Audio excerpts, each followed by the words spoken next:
Hey, what's going on, everybody? Welcome back to Guys on Sports. Week 6 is in the books. We are here. We're getting ready for Week 7. And I think it's that time of year where you're starting to look at your team and you either hate them or you like them and you want to make a move. Trade deadlines are about a month away in most leagues. I think this is like the nitty-gritty, right, Rocky, where you really start forming a team that's going to make a run or not. Yep. Yeah, not quite halfway through, of course. We still got a couple more games, but you felt great after your draft, and now the reality is sinking in. Yeah. And now you have to decide, do I have enough to win it, or am I starting to shed assets for draft picks a la the Cleveland Browns, and you're looking at a rebuild? That being said, before we move forward, let's give a shout-out to our partners, CHALKBOARD, our partners in crime. It's a 24/7 free fantasy forum. That's with our followers and us. You can get advice there. You can get ideas for your rosters. Just great fantasy talk. We have over 300 members right now. The link is going to be on your screen as well as the QR code. And, yeah, like the Discord's in there, pretty cool. Get in there and start asking questions. We did have a drop-off on some of the volume from last season to this season. So, hey, if you see this and you're one of our followers, please get back in there, get that thing fired up again, and you might catch one of us. But where you can catch us for sure is over on Patreon. That link is also in our bio. And be one of the guys. You're going to get Rocky's rankings every week. You're going to get Mark's start sits, and you're going to get my best bets of the week. This week I went, I think, 3 for 4 on my best bets, so you made some money there. Rocky, I know his rankings are pretty spot on almost every week. And Mark did particularly well with his start sit. So it's a great resource. And if you become one of the patrons there, you can definitely speak to us before every game, an hour before the game, to kind of do any tweaks or maybe a guy you should sit or start before kickoff. With all that in the books, Rocky, I think it's time for us to move on to Wiretap.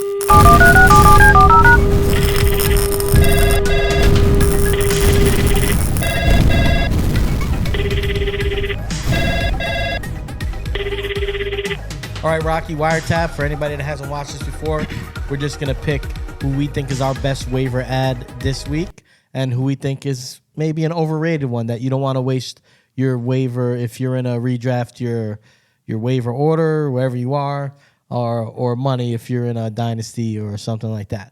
So, Rocky, I'll pitch it right to you. Who is your top waiver ad this week?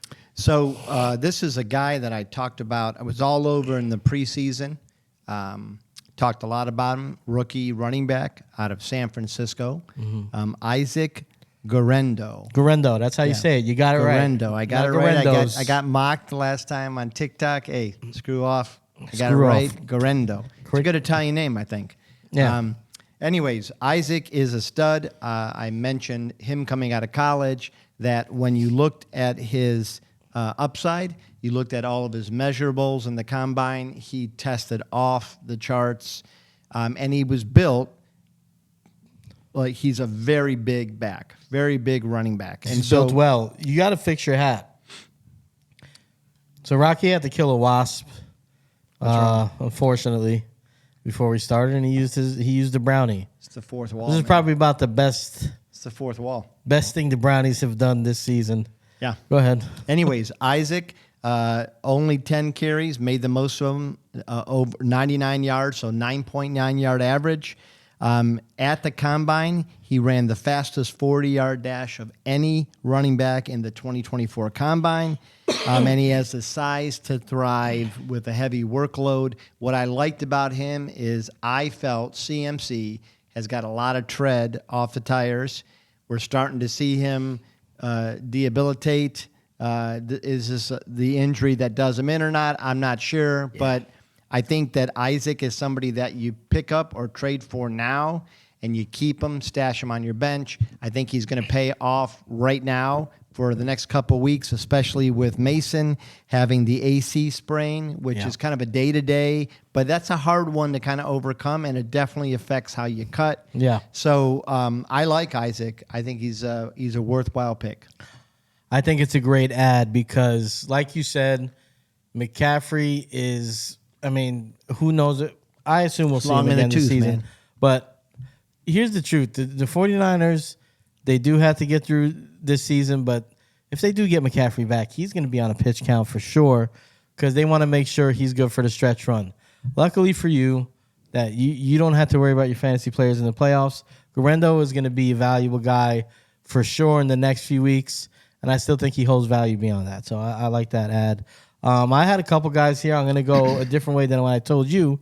But I hate to say it, but I'm going to go with, I think his first name's Kavan Turpin. Yes. Right? Is it Kavan? Is it something like that? Cavante. Yeah, we'll go with that. Yeah. So last week, Sunday, caught 4 or 7 targets for 24 yards. Nothing crazy. But added 194 yards in kickoff returns. So you're not going to get that every week, but I also think you're not going to get 4 catches for 24 yards every week. Here's the thing to really key on with Turpin. 7 targets were a career high. He's holding 8 catches for 74 yards over the last 2 games. Brandon Cooks is banged up with a knee. Brandon Cooks hasn't looked like Brandon Cooks since like midway through last year. And they basically have CeeDee Lamb and a halfway decent tight end. Yep. So with the explosiveness, I think that he could carve out a little niche here where he could get his 4 to 6 targets. Maybe, you know, with the speed he has, he could break one. And you also have the added bonus of the return yards. He's a great return man. I mean, I think he wound up having 20-plus fantasy points this week off of that catch production. That's always kind of like a little floor that he has. So you basically have a wide receiver that's getting, 4 to 6 rushing attempts a game. Yep. And I think the role is going to expand because they just don't have anybody. Well, and the thing is, like Dallas, are they as good as they looked against the Browns? No. Are they as bad as they looked last week? No. I think they're somewhere in the middle, and I think that the reality is they can score. They can, and they're going to have weeks where it's going to be a really good flex to have a guy like that. And I think things have to change there, too, because things look bad. I mean, I don't know if you heard all the stuff going on. Jerry Jones threatening to fire the local, I guess the radio station that reports or airs the Cowboys. Yeah. He threatened to fire them on air because they were asking him questions about his moves in the offseason. So things are not going great down in Arlington, and I can't say that I'm upset about that. But, yeah, I just think there's light at the end of the tunnel for Kavan Turpin. All right, so, Rocky, do you have an honorable mention for a pickup? So, well, I think that there's a couple. One I like is Kamari Vidal. Okay. I think Gus Edwards got moved to the IR, so we know he's out at least another 3 weeks. JK, and this is a pretty crazy stat, had his highest number of carries ever in his career last week, 25. And to be honest, he looked good. Yeah. But so did Kamari. He had, let me see what it was, 6 touches, 51 yards from scrimmage and a touchdown. And he's clearly more of a pass catching back than he is a running back. Mm-hmm. But I think they kind of need that because right now you've got Ladd McConkey and you got Quentin, and that's really about it. Yeah. So I think he's somebody worth picking up. I agree. I've had Kamani Vidal on my bench since the draft. Yeah. Just kind of waiting and seeing. So, all right. So, who do you think is your most overrated ad this week? Do you have one? Yeah, I do. And he's not overrated. I think he is as advertised, but I think I'm uncomfortable with the situation right now in New Orleans. And so Bub Means is a guy that I think right now, if you try to pick up, you're probably going to overpay for him. I think Spencer Rattler looked pretty good in parts of that game and pretty bad in parts of that game. As expected. Yeah. Derek Carr is out for a couple weeks at least. But their offense really killed it first part of the season, and now is kind of coming back to earth. They got held in check, a little bit. And so I just don't like that situation in New Orleans. All right. So, my guy is going to be, so I think his name is, so one of them is Kavandre, one is Kevin Boot. I should probably know this, right? Yeah. Kevon Booty. Kevon Booty of the Patriots had a decent day, I think, in PPR leagues. He scored around 15 to 16 points. depending on the scoring in your league. Most standard PPR, though, he put up 15 points, 3 catches, 30 yards, and a touchdown. And I feel like people are grasping at straws for the guy to pick up in that wide receiver room in New England. And if you're in a 12-man with 25, 24 guys in their roster like we are, you're scouring that waiver wire and you see that 15 pop out. Drake May, first game in, maybe they have chemistry. Don't believe it. 3 targets. He was very efficient. He caught all 3. That's the highest target rate he's had all season. I mean, highest target total he's had all season. 2 other games he played significant time in, 2 targets. Yeah. So nothing to write home about. I'd say you're pretty safe. If you really feel good about him, keeping an eye on him. I don't think he's on anybody's radar right now unless they're savages like you looking on that waiver wire. I still think he's a few weeks away from seeing him actually be involved and getting targeted more before you can add him. So hold off on Kevon Booty. Yeah, and I think Drake May didn't look terrible. He didn't look perfect, but he looked promising. But he looked promising in garbage time when Houston was way up and they started pulling some of their better guys for backups. It's kind of like the fourth quarter of a college football game when it's Ohio State versus Purdue. Yeah. Purdue's quarterback's going to look better. I guess. That's true. So, all right. All right, that's Wiretap. So if you liked Wiretap, hey, ask next week. Tune in. I don't know what I'm saying. We'll move on. So we'll move on to Fantasy Primetime.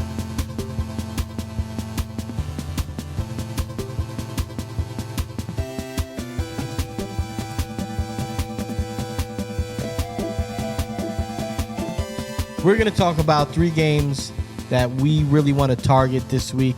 If you have players in this game, if you have somebody on your bench maybe, you haven't started, this might be a chance to get them in there. If you do daily fantasy, this might be a game to target in your daily fantasy lineups. But just in general, a game that we think is going to be action-packed, a lot of fantasy points, and a lot of decisions to make, if that's a good way to put it. Yep. We're each going to take 2 players. Yes, we're going to draft 2 players. We're going to do 3, right? Since Mark's not here? Yeah. No? Yeah, we could do that. We could workshop it right here. No? Yeah. What do you think? Yeah, we could do that. Yeah. Okay. So we're going to go Houston at the Packers first. Those Houston Texans head into the Lambeau Field. And there is a lot here, wide receivers galore. Some, not questions, but there's a few runners you could pick here. But we'll see where we fall in line with them, Rocky. You get the first pick. Who's the first guy off your board? And we're excluding quarterbacks. Yep. Who you got? So I'm surprised that I'm saying this, to be honest. Don't be. But I am probably going Joe Mixon here. Oh, this is perfect. Yeah. Yeah. I think Joe Mixon has been surprising. He doesn't look like the Joe Mixon that was in Cincinnati, whether he was injured last year and we didn't realize how bad, or whether it's just this offense suits him. I think he's played well enough to be considered the first pick in the draft.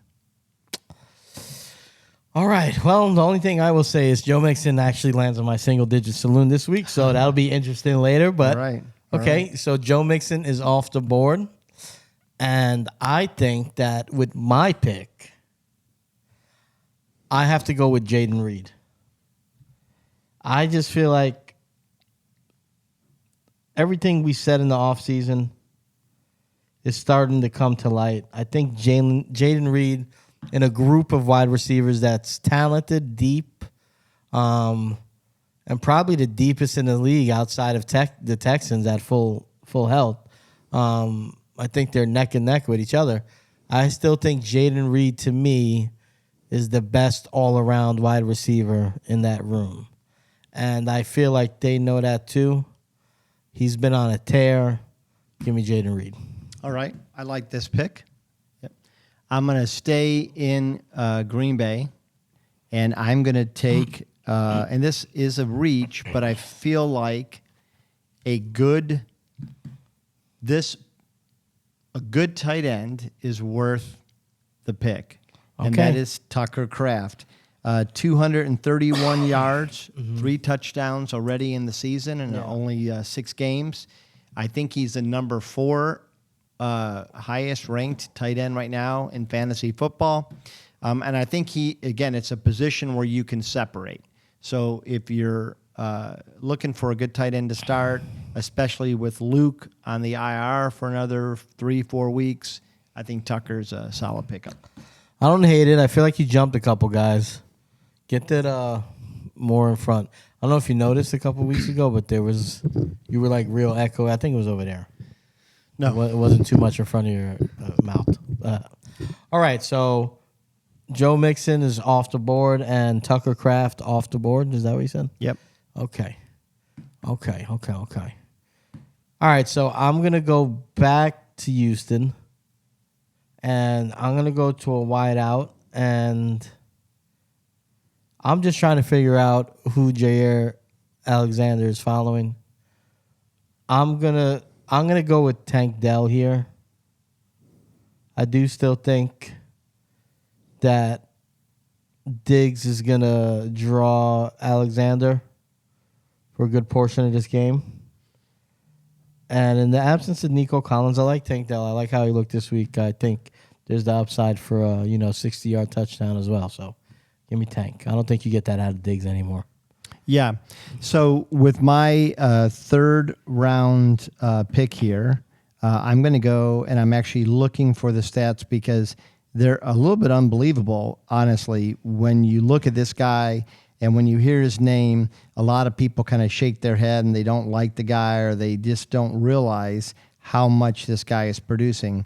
And that is our good old friend, Josh Jacobs. Yeah, Josh Jacobs. And Josh Jacobs, 465 yards, 4.3 yard average, 3 touchdowns. One touchdown on the ground. But then he follows that up, and he's starting to get mixed more into the passing game. Already has 100 yards there, too. I think he's a solid running back. I tend to want people who I know are going to have the football in their hands. Wide receivers are dependent on the looks. I like a Josh Jacobs here. Josh Jacobs. Well, you took my pick. Good. So I'm not going to scramble. I'm not going to. Where do I go here? I mean, I'm going wide out again. Just haven't decided which wide out I'm going with. I think that there's a case to be made for Romeo Doubs. Dontavian Wicks did not look great. Well, yeah, and then he got injured at the end and actually had to sit out. Did not know he got injured, so thank you for that. He went out in the second quarter, and they're thinking it could be not a sustained, but it's going to keep him out for a little bit. All right, so that makes it a little bit easier. I'm going to go with Stephon Diggs. So I have Jaden Reed, Tank Dell, and Stephon Diggs. You have Joe Mixon, Josh Jacobs, and Tucker Kraft, right? Jacobs, Yep. You got in the third. All right. Right. I feel good about that. I do think that that's going to be both quarterbacks, fire them up. I think it's going to be a shootout. It will probably wind up being like 17-13 because I said that, but I still think you can count on a shootout there. Listen, C.J. Stroud continues to impress, and I think Jordan Love sitting that long really kind of seemed like it got him ready to be an NFL quarterback. Yeah, he looks good. They look good. All right, so game 2, we're going it's a bird game, Seahawks at Falcons. And I think this one you get to pick first. I do get to pick first. Isn't that interesting? I think there's only one choice. Let's see. I think you're wrong. I don't know, man. I think that I want to say the name you want me to say. But I'm going to go with Drake London. I'm going to pass on Bijan.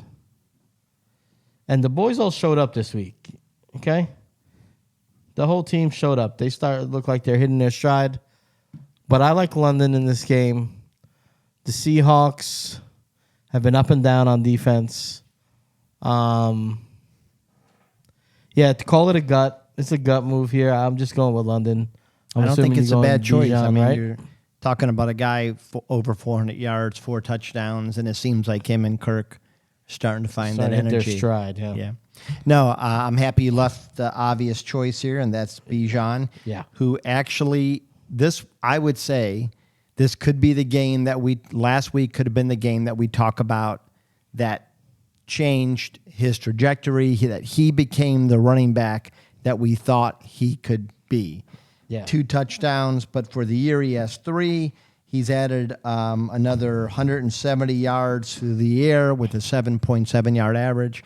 The guy just get him the ball. Like, he's one of the rare running backs that I don't know what they've waited so long to Doesn't get him make going. a lot of sense. Yeah.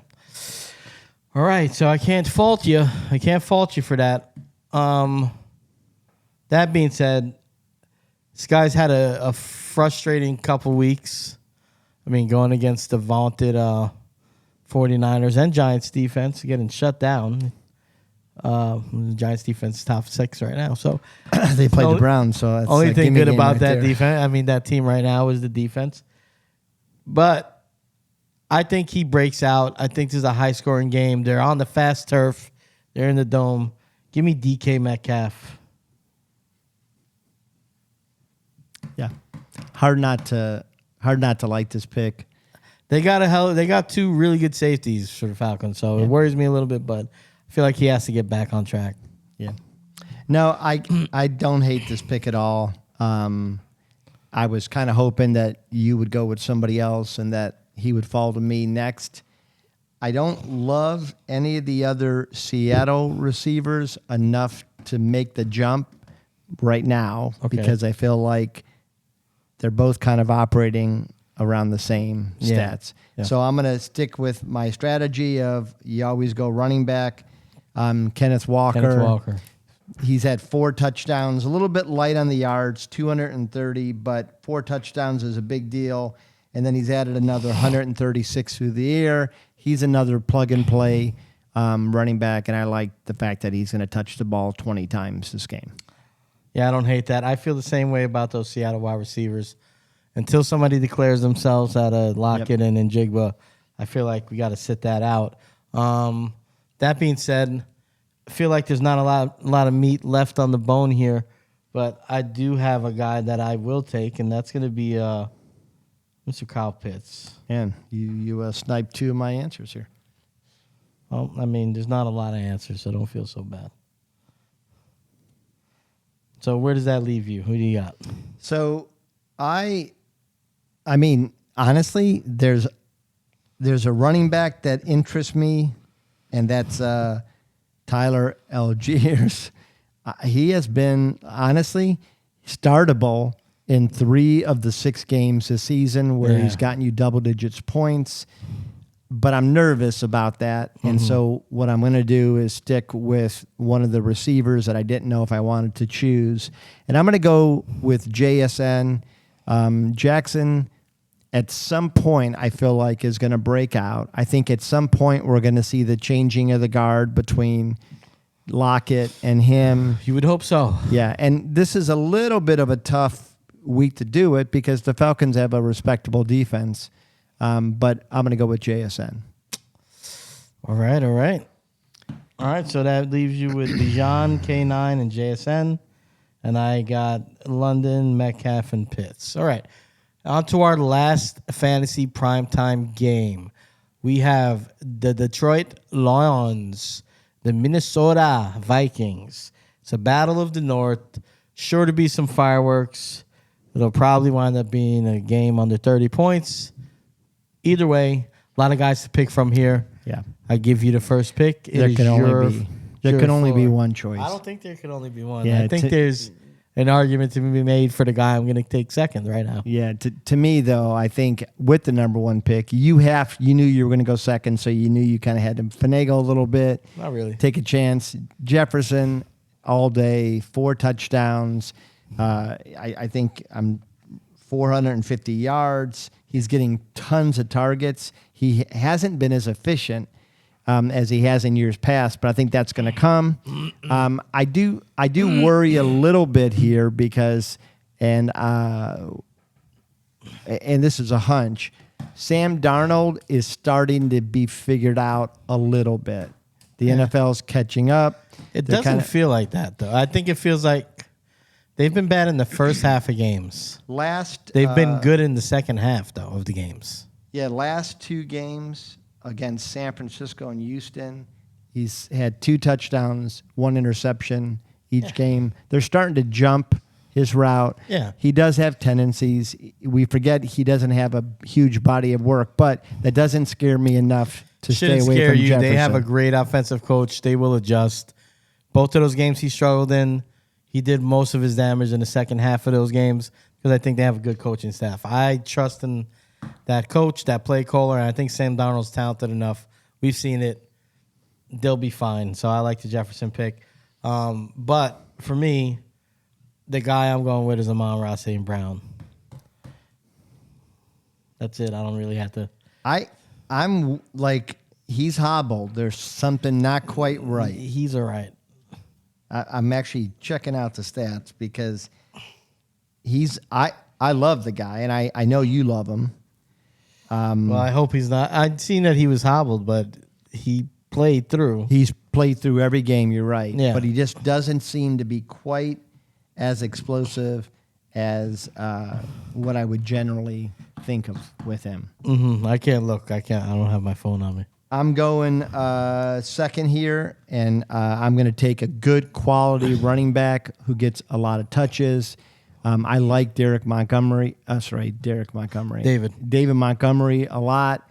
I like that he's consistent. I feel like every game there's a threat that he'll score. You sniped my guy. Did I? Good. Yeah. So I'm going to go David Montgomery. David Montgomery is a great pick. David Montgomery is a hell of a pick. Touche. I'm going to take Aaron Jones. Aaron Jones has been productive as long as he's healthy, which I cannot check right now. Oh, is he's still healthy? Yeah, he's healthy, good. right? Okay. Yeah, give me Aaron Jones. Aaron Jones still has juice in the tank. He still looks good. I have him rostered on the team. He's produced. I he left the game early this week. He almost killed me, but I like Aaron Jones. Yep. All right. I'll finish up, and this is another quality wide receiver. Mm-hmm. We're starting to see him get mixed in. I still think he only has about 2 routes, but he's been effective, and that's Jamison Williams. Okay. 370 yards, 3 touchdowns. Yeah, he looks good. Yeah. And I think faulty he's for carried Jameson. some of the slack that because of Amon being a little bit hobbled. Yeah, so, I mean, there's 2 big burgers out there right now. One of them is on screen. You got to decide. Yeah. You didn't pick him. I don't think he's in this game, is he? Yeah, he is. It's the Lions. Oh, this is Jamar Gibbs. Yeah, that is. I thought that was Kyler Murray. I No. got to be honest with you, because Short Kings. I think Zach may have made the wrong. He may have matched the wrong pitcher. No, that's not. Because we were talking Kyler Murray. I did, because I was talking about Kyler Murray. No, you weren't. You were talking about Jahmyr Gibbs. No, I don't think I Yeah, was. you were. All right, so that's who I'm taking. I'm taking Jahmyr Gibbs here. Jahmyr Gibbs in the 3rd round. I would have also taken David Montgomery first, though. Well, I think Gibbs has higher average, 5.3 yards compared to 4.7. He has more touchdowns. To be honest, looking at it, I might have jumped the gun with I don't Montgomery. know. Montgomery, to me, though, I think we just like him a lot. I think he's just consistent. He makes that. I think he's like the thing that makes that team go. I think he's the Nick Chubb of that offense. Yes, that's fair. All right, guys, so that's our fantasy prime time. If you want to see other picks for our games, please go to our TikTok. We will be posting picks for games. They will be heavily slanted toward daily fantasy, but still, nonetheless, get in the comments, ask questions. We will answer. Definitely check into the lives. Don't be afraid to hit that bio and go to our Patreon. We will be there all week, especially on game days. All right, so to our last section, Single Digit Saloon.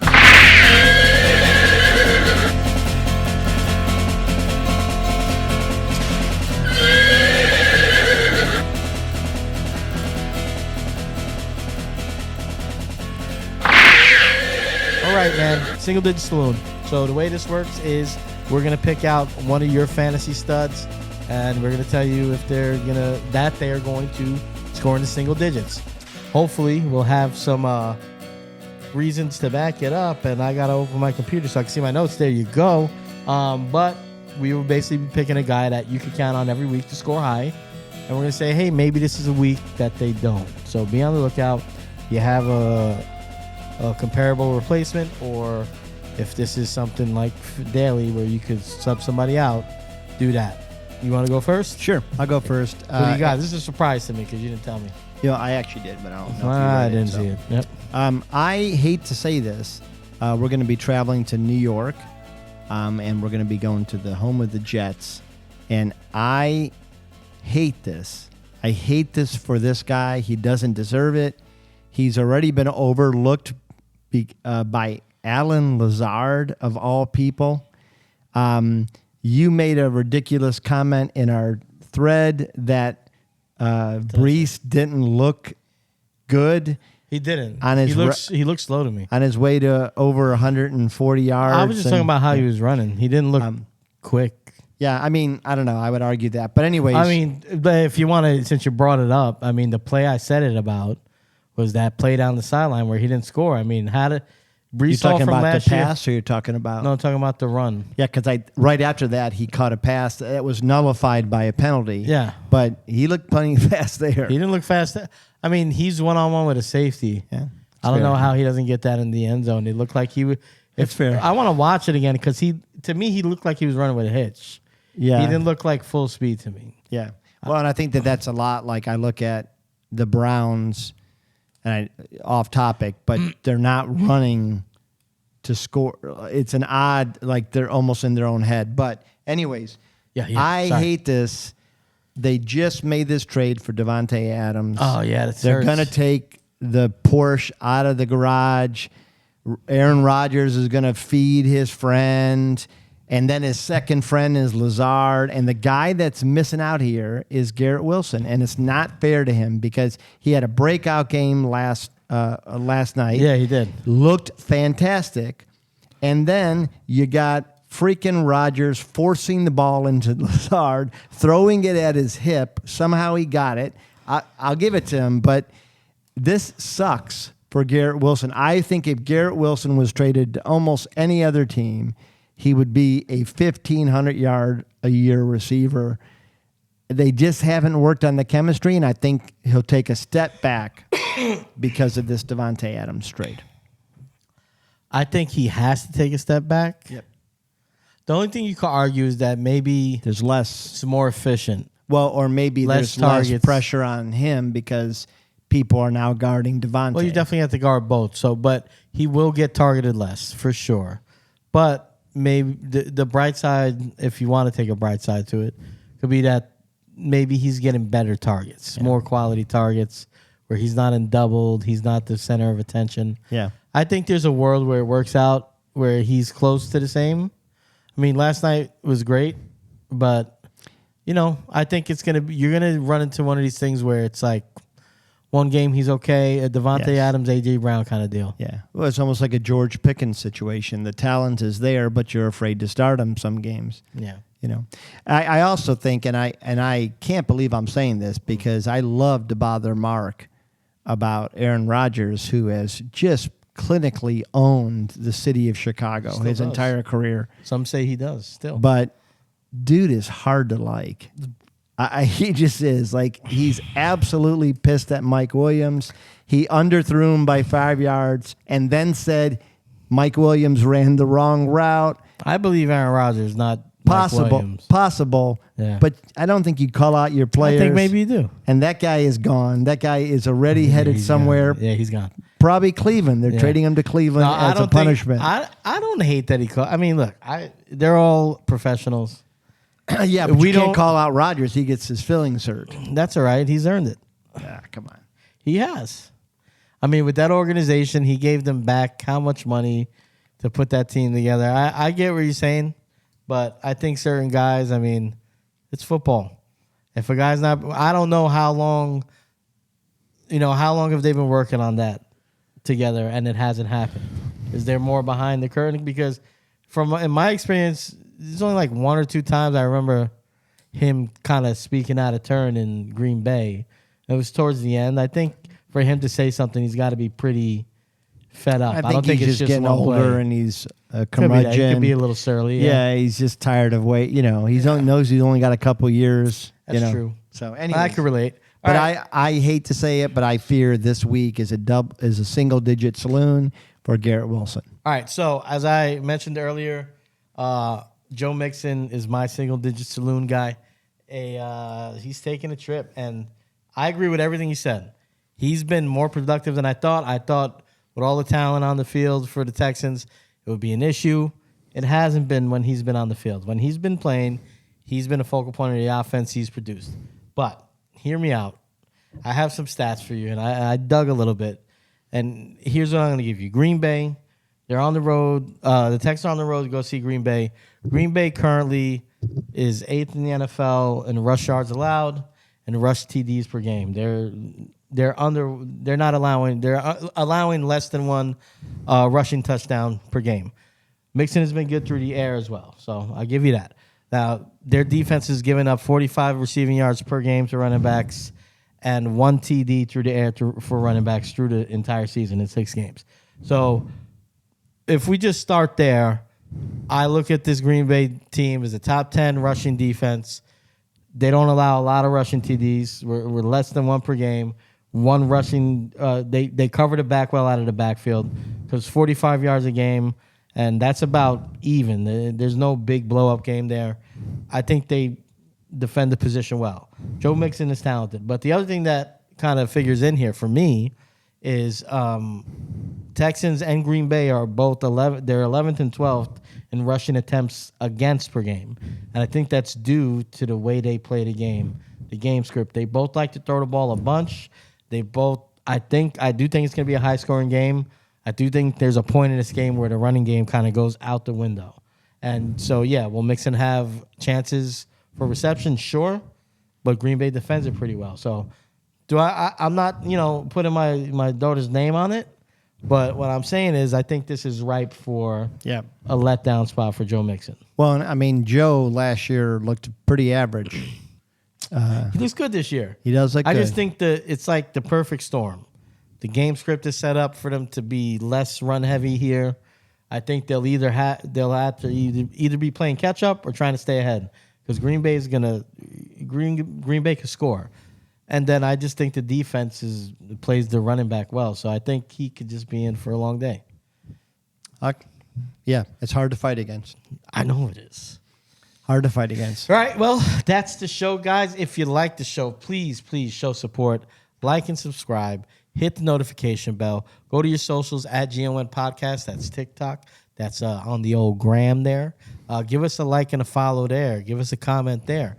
And go anywhere you listen to podcasts at the Guys On Network, Guys On Sports, Guys On Draft, and listen to the episodes. Download them. Are we on? Have you checked? We'll check on afterwards. Apple? Yeah. I will say this: we're barreling toward a pretty major milestone. Yeah, we need help. Yeah, 9,777 subscribers. We want to get YouTube. to 10,000. Want to get to 10,000.